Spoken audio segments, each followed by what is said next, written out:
Kwa niaba ya kamishna msaidizi wa mamlaka ya kudhibiti na kupambana na dawa za kulevya katika kanda ya Ziwa, leo tumefanya uteketezaji wa dawa za kulevya aina ya mirungi.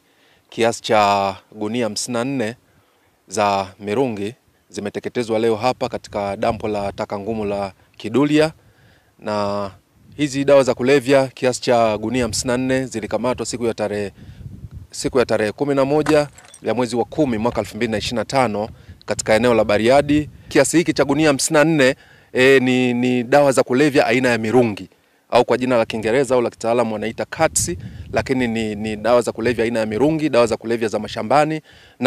Na uzito wa hizi dawa za kulevya ni kilogramu 977.6, kilogramu 977.6, na jumla ya bunda, zile bunda za mirungi zilikuwa ni jumla ya bunda 2340.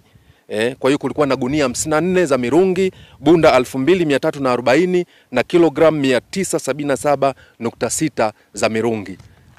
Na hii ni dawa ya kulevya ya mashambani. Tuna dawa za kulevya za mashambani aina nyingi, lakini maarufu katika hili eneo la kanda ya Ziwa ni dawa ya kulevya ya mashambani aina ya mirungi pamoja na bangi. Tunaye mtuhumiwa mmoja, na dawa za kulevya alikuwa anasafirisha katika gari aina ya Toyota Alphard, na tunamtuhumiwa mmoja, na kama nilivyosema tutamtaja jina kwa sasa. Tunamtuhumiwa mmoja, na dawa hizi za kulevya tunaziteketeza kwa sababu dawa za kulevya aina ya mirungi zinaharibika kirahisi.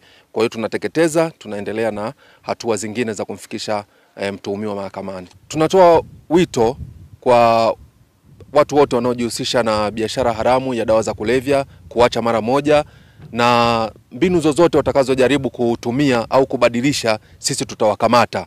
Kwa kweli mamlaka ya kudhibiti na kupambana na dawa za kulevya katika kanda ya Ziwa tumejipanga chini ya uongozi thabiti wa kamishna msaidizi wa kanda ya Ziwa Mr. Hosea. Tumejipanga vizuri kabisa kudhibiti biashara haramu ya dawa za kulevya katika eneo zima la kanda ya Ziwa.